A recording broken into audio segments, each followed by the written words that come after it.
संगीत सरिता।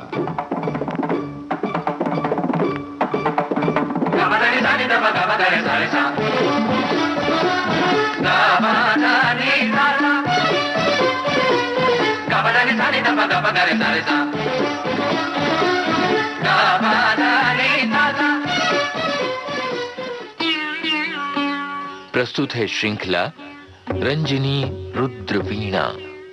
मनरंजन, आत्मरंजन, परम रंजन कारिणी रुद्रवीणा। ये प्रस्तुति है उस्ताद असद अली खां की। इनसे बातचीत कर रही हैं निम्मी मिश्रा। ये है चौथी कड़ी। संगीत सरिता कार्यक्रम के सभी सुनने वालों को नमस्कार। आज हम अपने इस कार्यक्रम में फिर से स्वागत करते हैं उस्ताद असद अली खां साहब का। उनसे बातें चल रही हैं रुद्रवीणा के बारे में और उनका रुद्रवीणा वादन भी सुन रहे हैं। तो खां साहब, हमारे इस कार्यक्रम में आपका एक बार फिर से स्वागत है। नमस्कार। जी नमस्कार और आशीर्वाद। अच्छा, रुद्रवीणा जो है इसका गठन कैसे हुआ है? देखिए, मैंने आपसे इसकी ज़रूरत के बारे में तो मैंने आपसे एक से पहले भी बताया कि इसकी ज़रूरत और इसकी महत्व क्या है, वो ही। लेकिन ख़ास तौर से इसकी गठन से मराद अगर आपकी बनावट से है जी, वो ये भी है कि इसके लिए एक देखिए, जहाँ और दूसरी बातें और मुश्किलें और दिक्कतें हैं, वहाँ इस साज की ये अहमियत और ये ज़रूरत ये बड़ी अजीब है और बहुत महत्व भी है जी। उसकी वजह ये है कि हर साज जो इंस्ट्रूमेंट है, देखिए ऐसा है कि आपका सितार लाइए मैं बजा दूं, थोड़ा सा मुझे भी आता है, मैंने आपसे साज लिया, मैं बजाने लगा। अच्छा जी, मेरा सितार आप बजा लीजिए, लीजिए मेरी बांसुरी आप बजा दीजिए, उन्होंने भी बजा ली।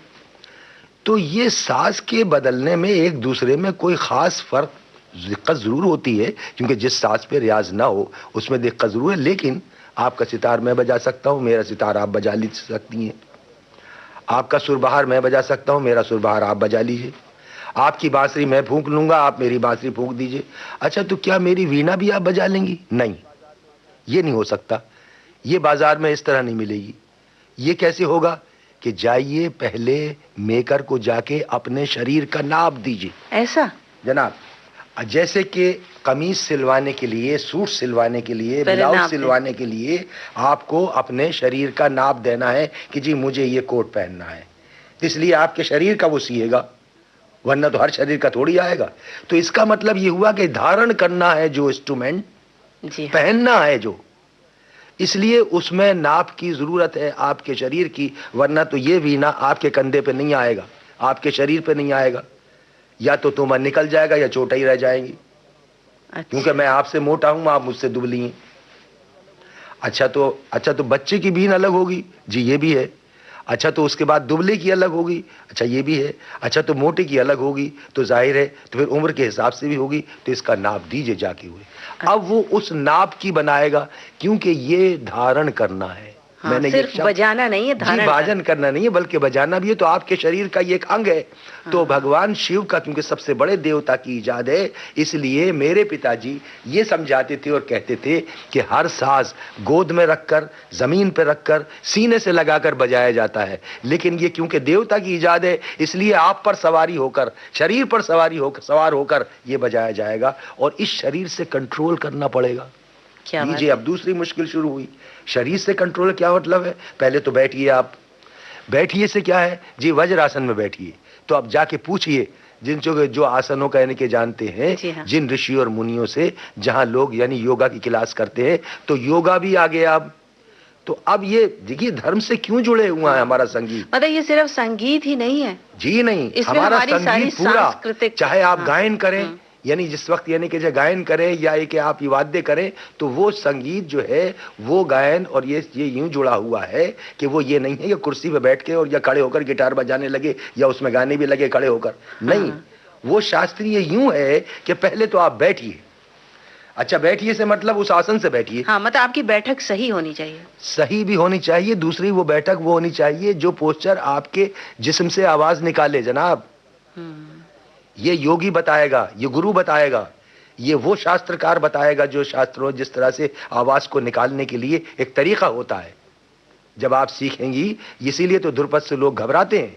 हाँ, कि साहब ये जो है तो वो ये है कि इस आवाज को, इस साउंड को पेट में से निकालने के लिए क्या तरीका है। उसके लिए आप पहले बैठिए। तो वो तरीका है कि पहले आप जो है वो पद्मासन में बैठिए, जैसे मैं बैठा हुआ हूं। आलती पालती भी कहते हैं इसे। ताते आवे हृदय स्थान, उसके बाद कंठ सु निकट होवे, व्यान ज्ञान समान अपान। ये जब शब्द होता है, जब नाभि से उत्पन्न होवे, तो वो ये कहते हैं कि नाभि से, आपकी नाभि से साउंड पैदा होता है। तो नाभि को खोलिए। नाभि को खोलने के लिए बैठिए आप पद्मासन में। पद्मासन में बैठने के बाद नाभि खोलेगी। नाभि से ये गरारी है, ये एक साउंड बॉक्स है जो आपके हर मनुष्य के पेट के अंदर है, वो लेके पैदा हुआ है इस आवाज को। मगर ये कौन बताएगा इसमें से निकालने की आवाज? वो योगी बताएगा जो इसका यानी कि माहिर है। आपको बताना चाहता था कि यानी खास तौर पर। तो अब एक पर तो बैठने का। अच्छा, तो इस सांस के लिए, ये तो मैंने आवाज के लिए बताया कि आप नाभि से यानी कि निकलती है। अच्छा, तो सांस के लिए, हाँ, रुद्रवीणा के लिए खास तो उसके लिए जो है पोस्चर ये है कि पहले आप वज्रासन में बैठे। वज्रासन का मतलब ये है कि मैं आपके सामने जो बैठा हुआ हूं, तो अपने दोनों पैरों पर मैंने सीट बनाई जी अपने बैठने के लिए।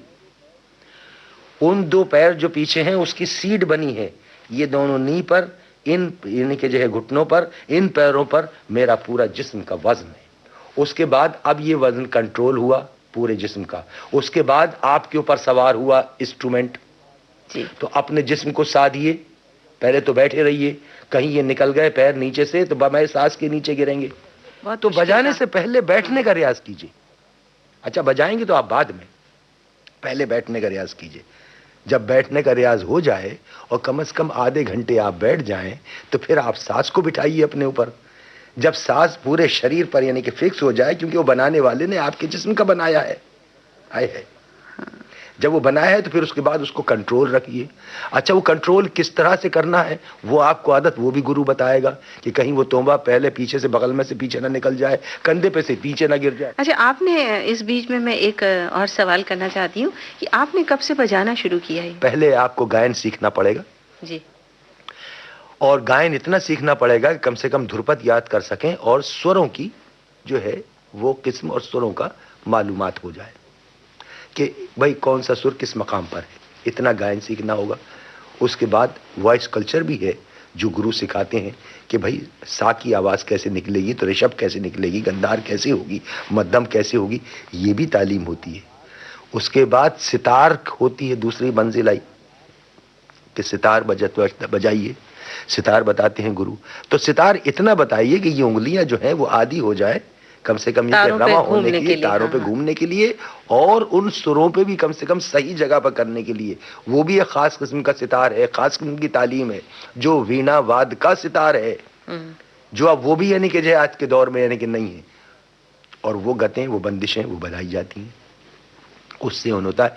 तो जब ये कि जो है इस पूरे यानी कि स्कूल पास करके इन क्लासों को 14 साल की उम्र में मैं था जब वीणा कंधे पे रखी गई ईद के दिन। अच्छा, बड़ी ये भी एक दिन खास यानी कि जो होता है कि साहब उस दिन जो है वो यानी कि शुरू की गई। और पहला पलटा कह के सारे गमा पा धनी सा सानी धापा मांगे रे सा एक आरो आवरो कह के और रख दिया। मतलब ये उससे पहले आपने गायन सीखा, उसके बाद गायन सीखा, सभी साहब ध्रुपद सीखा, सभी साहब वॉइस कल्चर सीखा, उसके बाद सितार सीखा। सितार सीखा से मतलब इतना सीखा कि परफॉर्म नहीं बल्कि करने की, बल्कि ये कि हमें जानकारी हो जाए। उसके बाद 13 या 14 साल की उम्र से ये किया। उसके बाद जो है 10-10 मिनट का आलाप और ये जो है वो प्रैक्टिस शुरू की। फिर हमारे टाइम बने, फिर घंटा हुआ, फिर 2-2 घंटे हुआ, टाइमिंग अलग अलग करके। आखिर में आने के बाद जो है फिर 10-10, 12-12 घंटे का रियाज हुआ, लगातार भी हुआ, रात भर। तो कितने साल हो गए बजाते हुए? साहब अब ये समझ लीजिए कि मुझे कम से कम ये कि जो है वो कंप्लीट 4243 साल या 45 साल तो हो गए। और आज तक यानी कि जो है वो समझने की कोशिश कर रहे हैं इस साज की यानी कि जो है मुश्किलात को और उनकी सीक्रेट्स को। हाँ जी। खान साहब, कल आप बता रहे थे राग भैरव के बारे में कि गंभीर प्रकृति का राग है। आपने कल थोड़े से आलाप के बाद झपताल में बंदिश भी सुनाई थी, लेकिन मन के तारों को छूने वाले आलाप ही सुनने को मन चाह रहा है, तो राग भैरव में कुछ आलाप सुना दें।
रंजनी रुद्र वीणा, इस श्रृंखला की ये थी चौथी कड़ी।